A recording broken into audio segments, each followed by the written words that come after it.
So guys, आज हम लोग बात करने वाले हैं BLA के बारे में। एक ऐसी जमात, एक ऐसी तहरीक जो कि शुरू में तो अपने हकूक़ के लिए बनाई गई, अपने तमाम ज़मीन की हिफाजत के लिए बनाई गई, लेकिन कैसे आहिस्ता आहिस्ता ये अपने ही लोगों के खून के प्यासे बन गई। यानी अपनी स्टेट के खिलाफ लड़ना शुरू हो गए, अपने तमाम हकूक़ को छोड़कर अपनी मफादात के पीछे भागने लगी। ये BLA कैसे बनी, ये कहाँ से इसको सपोर्ट मिल रही है और कैसे फॉरेन फंडेड जमात बनी, आज की वीडियो में हम लोग बात करने लगे।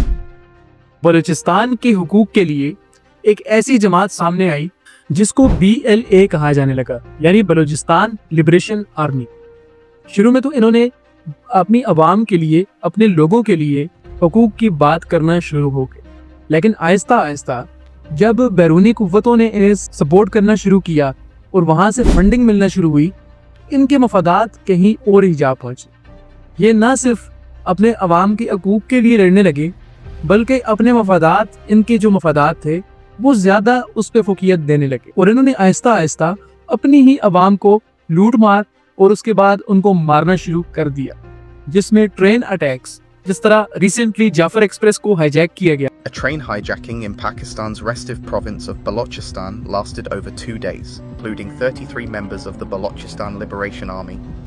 उसमें ID कार्ड्स चेक कर करके अवाम को निशाना बनाया गया और उसके बाद इन्होंने मुख्तलिफ क्वेटा के मुख्तलिफ जगहों पे बम ब्लास्ट और आर्मी की गाड़ियों को और इदारों की गाड़ियों को निशाना बनाना शुरू किया और आहिस्ता आहिस्ता ये अपनी रियासत मुखालिफ पॉलिसीज़ के इतना ज़्यादा एक्सट्रीम भी चले गए कि इन्होंने डायरेक्टली सरकारी इदारों को निशाना बनाना शुरू कर दिया। एक वक्त था जब बलूचिस्तान की अवाम भी इनको सपोर्ट किया करती थी, इनको अपना लीडर मानने के लिए तैयार थी, लेकिन जब इनके हाथ अपनों ही के खून से रंगने लगे तो अपनी ही अवाम इनके खिलाफ हो चुकी थी। इनको गद्दार कहा जाने लगा।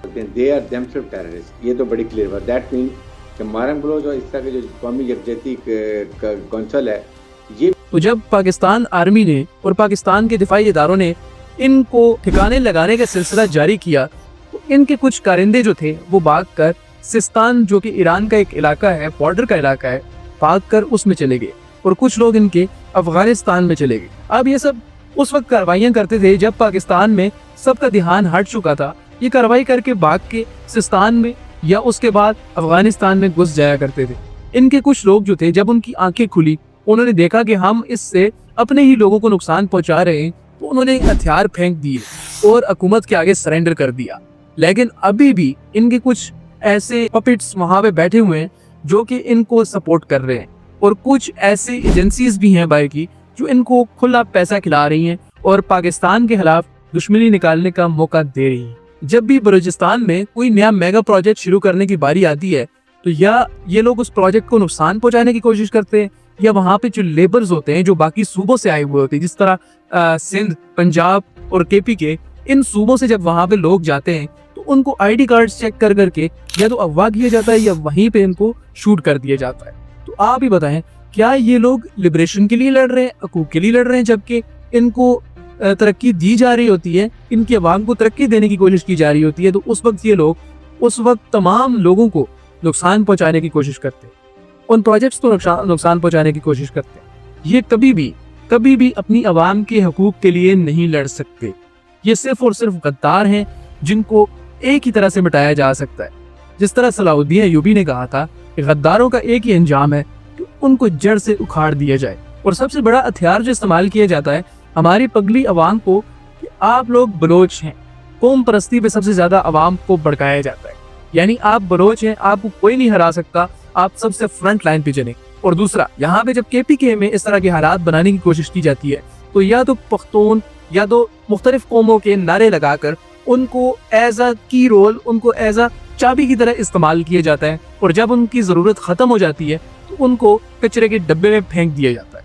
सो गाइस, आप ही बताएं कि क्या ये लोग मुल्क की अवाम की और अपने लोगों की लिबरेशन के लिए लड़ रहे हैं, हकूक़ के लिए लड़ रहे हैं, या अपने मुल्क के ही गद्दार हैं? मेरी नज़र में तो ये तमाम लोग एक गद्दार की ही हैसियत रखते हैं, जो कि अपने मासूम लोगों को मस्जिदों में भी अटैक करके नहीं छोड़ते। ये कौन सा मजहब है जो कि मस्जिदों के अंदर भी धमाके करने की इजाज़त देता है? So guys this was the video, I hope you really enjoyed this video. अगर आपको अच्छी लगी हो चैनल को करना सब्सक्राइब, वीडियो को करना लाइक। मिलते हैं नेक्स्ट वीडियो में, टिल देन अल्लाह हाफ़िज़। Pakistan has accused India of funding and supporting the Balochistan insurgents, a claim that India denies.